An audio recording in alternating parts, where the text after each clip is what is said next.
Hello and welcome to Mock the Week. I'm Dara O'Brien. Joining this week are Andy Parsons, Sarah Pascoe and James Acaster, Ed Byrne, Hugh Dennis and Gary Delaney.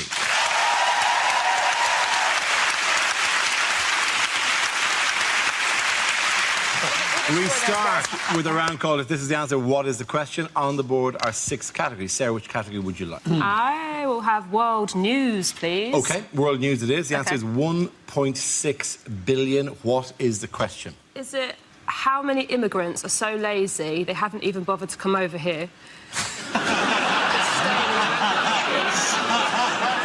Is it what in decibels is Brian Blessed? Is it when they go back to us, how many drachma will there be to the euro? For about a week or so. How many Scottish people now say they voted yes in the referendum? Is it what was the crucial missing ingredient from England's bid for the 2022 World Cup?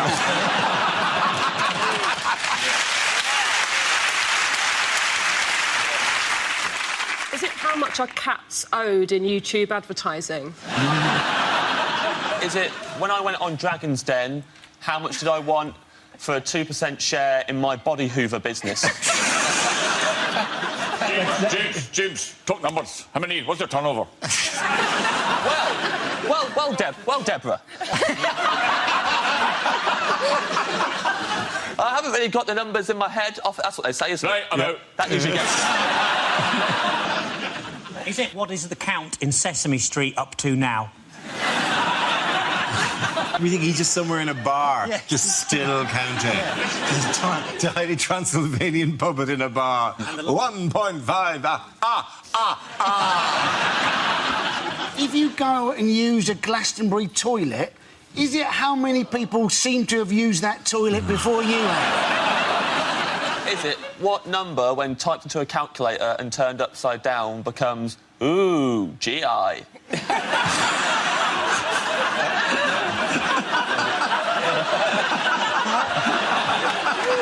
Is it after you've popped, how many Pringles can you eat before you must stop?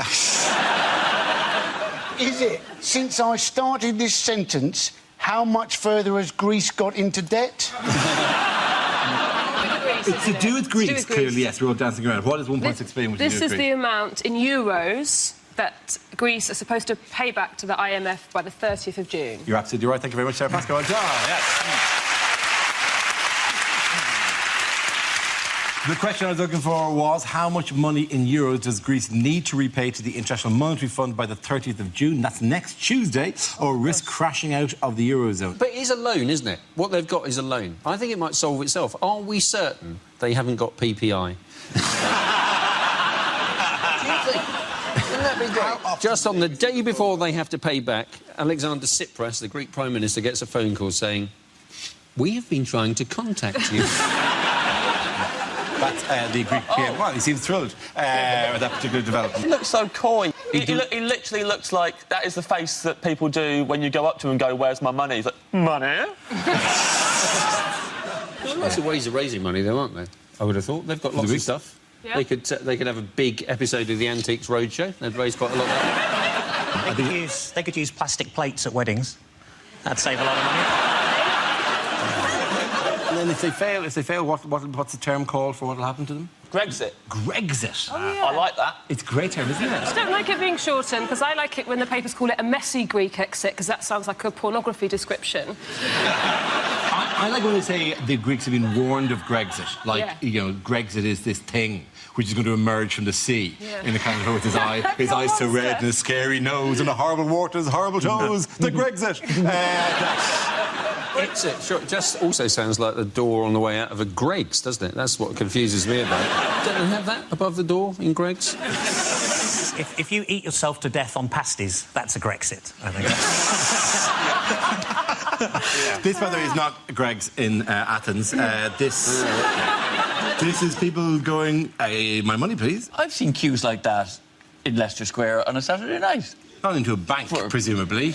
I've seen long queues at cash machines just on busy nights. They might be going many times. for a bed and a It means bath. nothing.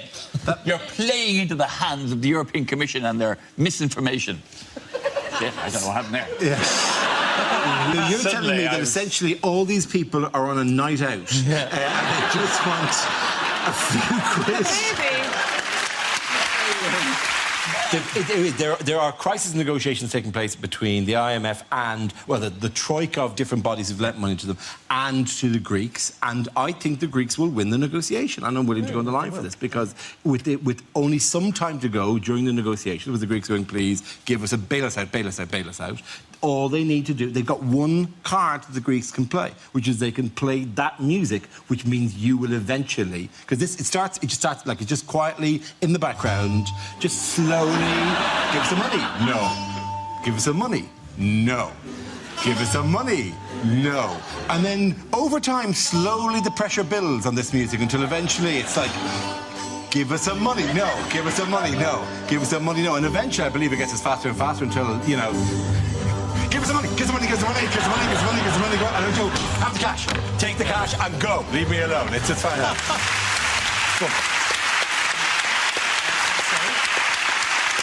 Really, I just wanted you to spend the rest of the evening going ding, ding, ding, ding, ding, ding. Could you hear that as well? I was worried there for a second. So this is all... I find it really confusing when it's like the money and the economics of it. So actually, it does become a lot easier if you convert it to alcohol and think that the ECB is a brewery and the EU is a pub and all of the countries put their alcohol behind the bar, but we need more drink. But the only way we can make more drink is if we water it down. And Germany won't let us do that, and they're in charge because they make the best drink, which is beer. Greece only have ouzo, which is the worst drink, and we knew they only had ouzo, and we shouldn't have let them join the pub, but we did because we were hammered. Who hasn't let the wrong person in when they were drunk, eh, girls? So, and now, I mean, Greece has passed out, it's too drunk, and Germany's trying to sober them up. And why can't we just kick them out of the bar? Oh, because they've started a tab and not on their cards? Like, we all started a joint account for some reason. And this is supposed to simplify things in your head. I've got this solution. So it's all much neater now. And the solution is we should let Wetherspoons sort it out. Did they not withdraw €4 billion or something last week? I mean, it's a real genuine problem. People taking all the money. And then they started hiding the money. Everybody started hiding cash. And they say in secret places in the article I read. They're hiding their money in frozen chickens. This is the strangest hiding place they had, where they put them in the freezer and they put the money into the chicken. We shouldn't know about that. But that's the whole point of hiding is it's a secret. Yeah. We live in England and we know where they've hid their money. It should not have got back to me. Can we play the music again? Oh, I love the music. Yeah, let's hear it. One more time. The middle bit. Just be so strong with it. Oh, my God, this is so...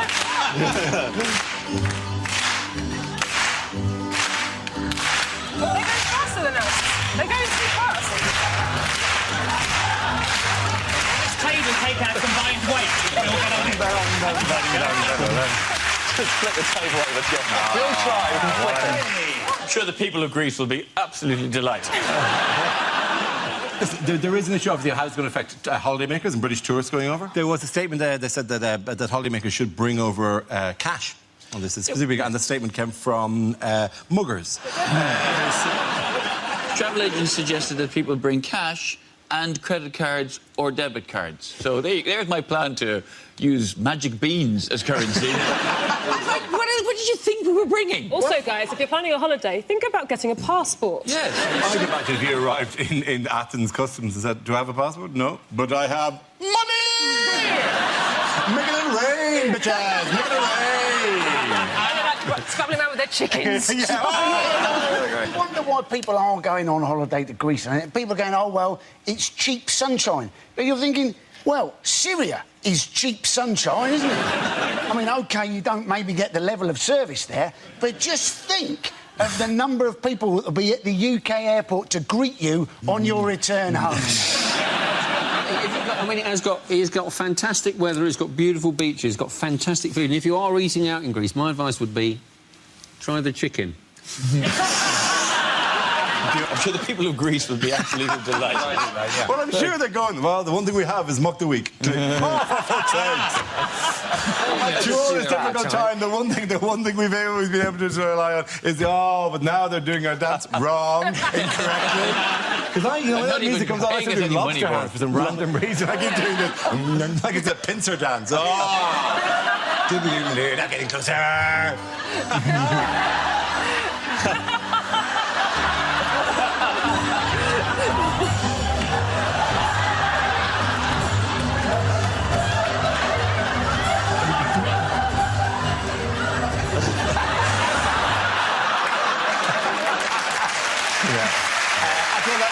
Jason and Andy.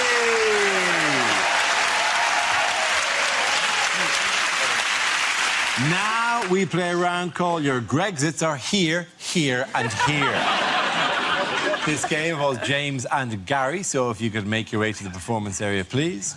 This round is a stand-up challenge. I launched the Wheel of News, and whoever it chooses to stop, one of the performers must step forward and talk about that subject.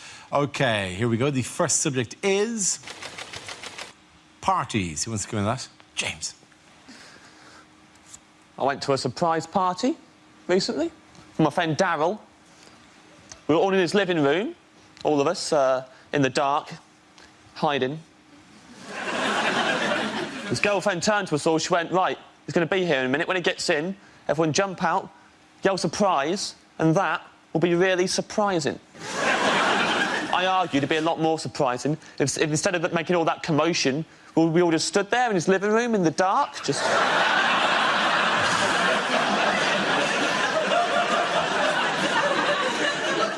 When he comes in and turns the lights on, see how surprised he is then? It's a good party. I schmoozed. I'm good at schmoozing.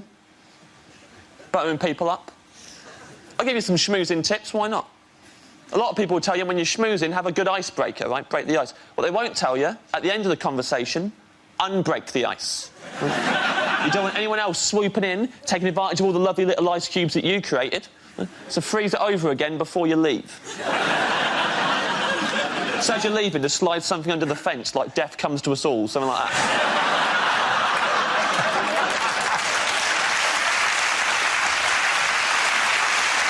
Thank you very much, James. So, Gary's left. Let's see what topic you have, Gary. Let's spin the wheel. And the topic is childhood. I didn't know what to get my little niece for Christmas, so I asked my sister what she's into.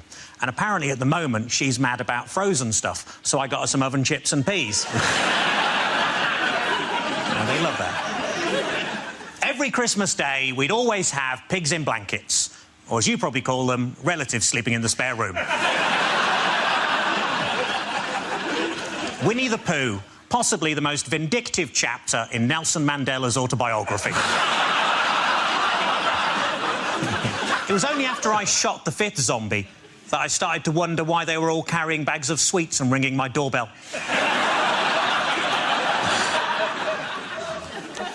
I've been trying to recapture my lost youth. I really must get that cellar door fixed.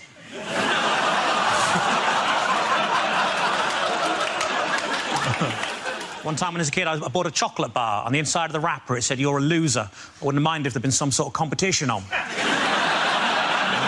To make things worse, it was a boost.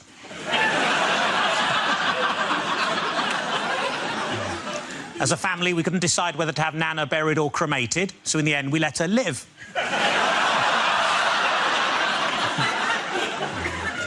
My 13-year-old cousin's already started taking heroin. It's amazing, isn't it? They shoot up so fast these days. Oh,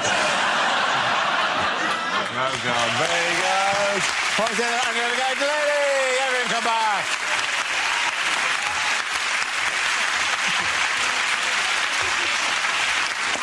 Our next round is called Picture of the Week. I show the panel a topical image and ask them to tell me what's happening. So what is going on here? Is he going, do you want to know why I'm called Trump? Pull my finger. This is taken at Comic-Con, and this is actually a guest appearance by Sloth from the Goonies. Are you sure he's not just showing how he got the money into the chicken?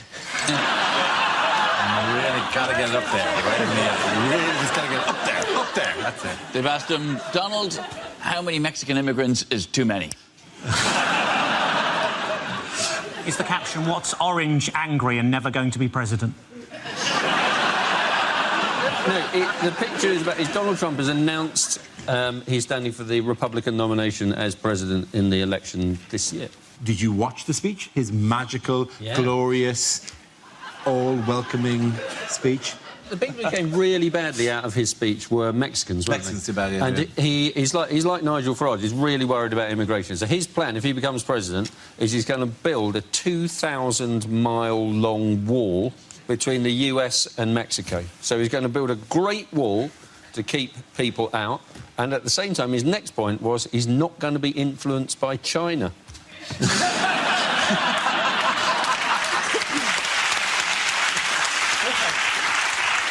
Who is he going to use to build the wall? I would He said other stupid things. He said that all of the women on The Apprentice were either flirting with him consciously or unconsciously. And genuinely, he said that. And a word of warning, if they're unconscious, they're not flirting. That's an important lesson.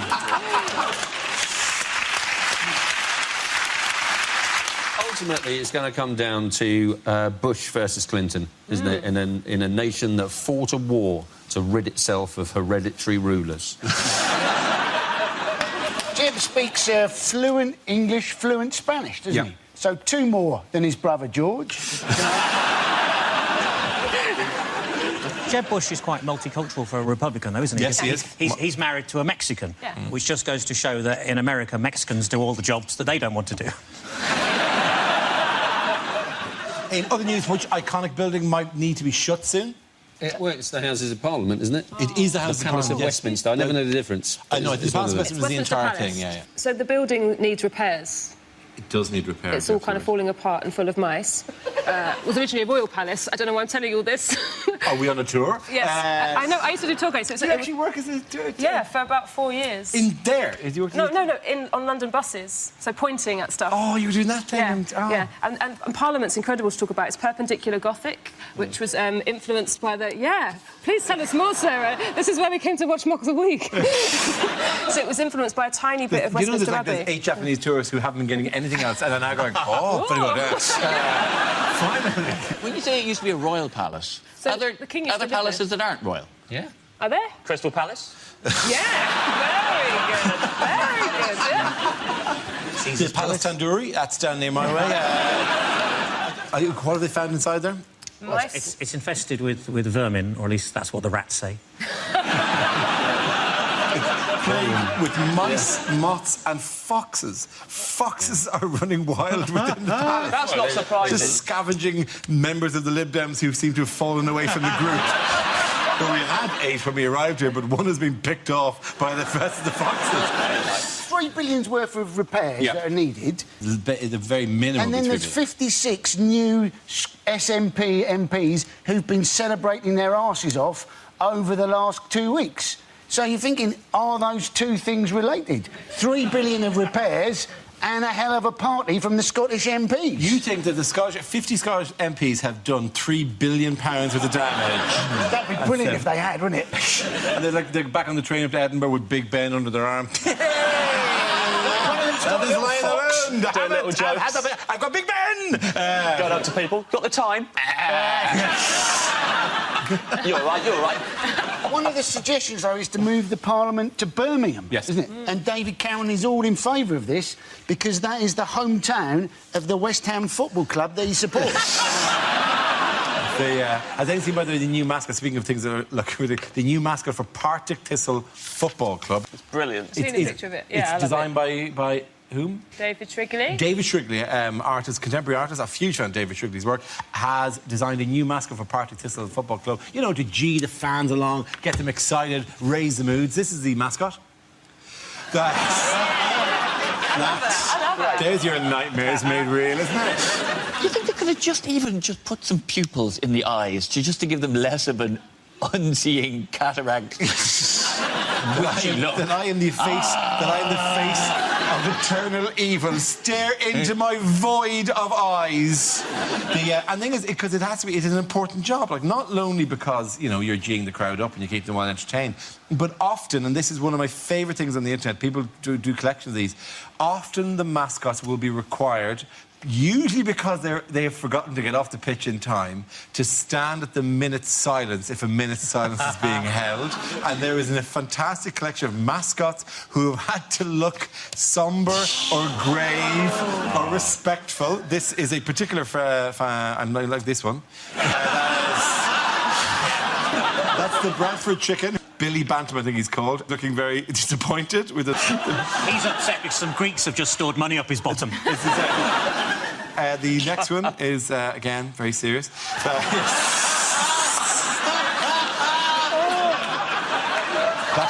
That's Buggy Bird from West Brom.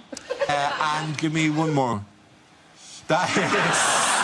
That is the West Ham Hammer, looking respectful, but is unable to change his face, which has a joyous bounty. Oh, I'm a quirky hammer, I'm a jolly hammer. But, you know, there's times for reflection as well. OK, then around the point's going to Ed here, Gary!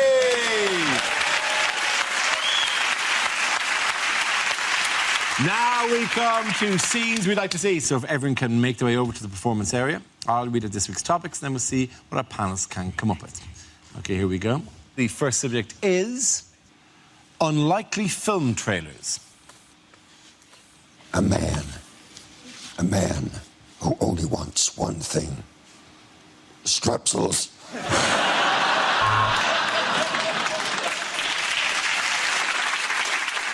In his toughest assignment yet, Peter Parker has to pick a peck of pickled peppercorn.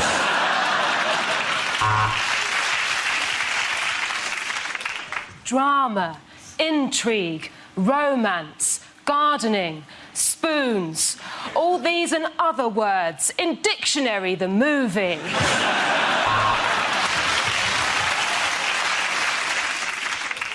All your favourite administrators are back in Human Resources 2. This time it's personnel. When a hairpiece gets possessed by the devil, there'll be hell to pay.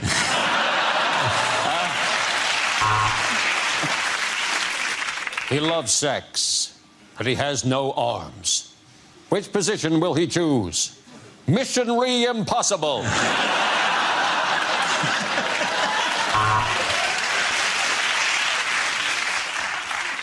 If you see one film this year, then you're probably a new parent. It was a love story that crossed the species barrier. He was a man, she was a cow. Coming soon, Beef Encounter. Coming soon, a 3D film where you don't get bored halfway through and lift up the glasses just to see what the screen looks like without it.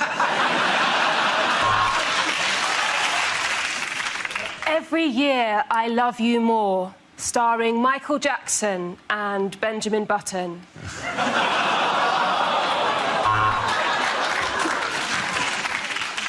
Coming soon, a story of premature ejaculation.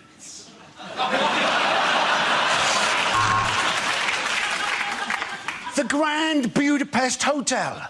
Brilliant, The Times. 5 stars, The Guardian. The beds weren't made, TripAdvisor.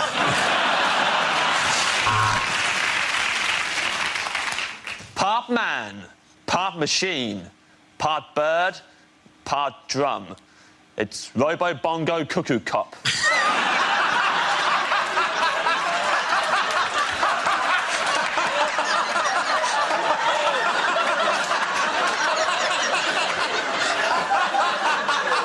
Thank you very much. A group of Greeks try to get away with their money. Chicken Run.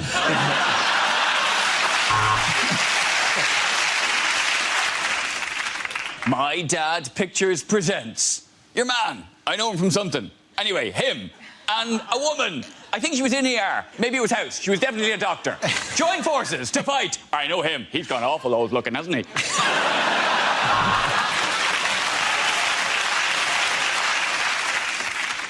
It's the bromance of the year. Ed and David Miliband star in What the Fuck Was the Point of That, Then?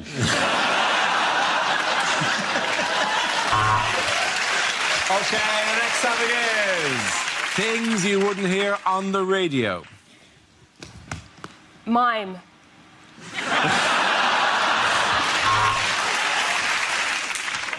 I'm sorry for that small pause just at the end of that record there. Only my shit took slightly longer than I expected. This is Top DJs of the 1970s. Prison radio has never sounded so good. A hideous car crash has occurred at the end of the A19. It's called Doncaster.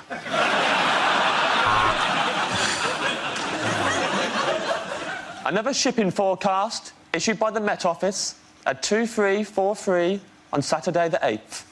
It's going to piss it down.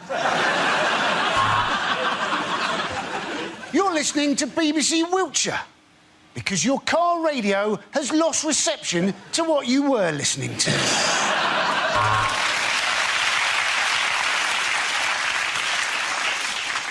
And next up on the Archers, there's an axe murderer on the loose. Not really. Someone has an argument with their housekeeper. Travel news. A coachload of origami enthusiasts has broken down on the M1, and they're all currently sat on the hard shoulder making paper models of cars. Traffic is described as stationary.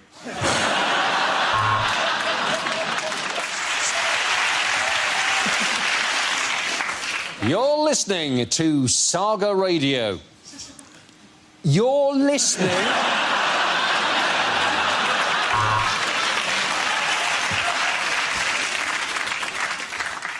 Lidl, Aldi, later Tesco. This concludes the shopping forecast.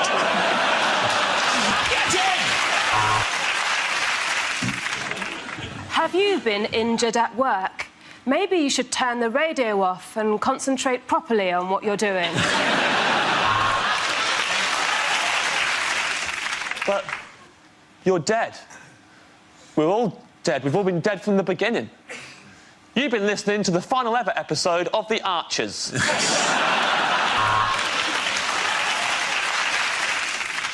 Next up on Gardener's Question Time, I'll be trying not to laugh like a schoolboy when a woman phones in with a problem about her box hedge.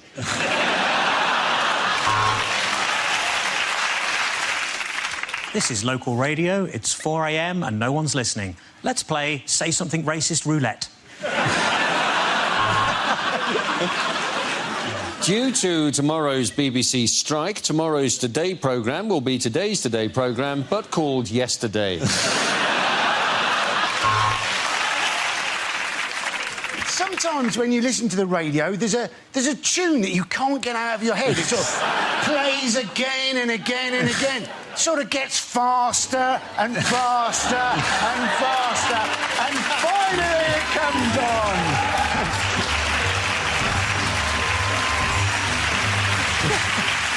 OK, give that round of applause to James, Sarah and Andy.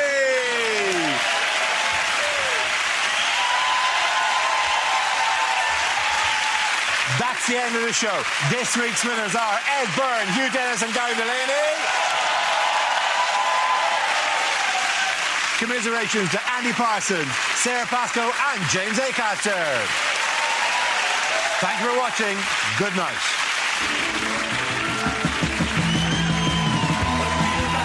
With a satirical review of the week's news, Sandy Tolsvig shares her last ever edition of the News Quiz tomorrow evening at 6:30 on Radio 4. On BBC 3 now, kick about fun to be had with Russell Howard replaying sporting good news.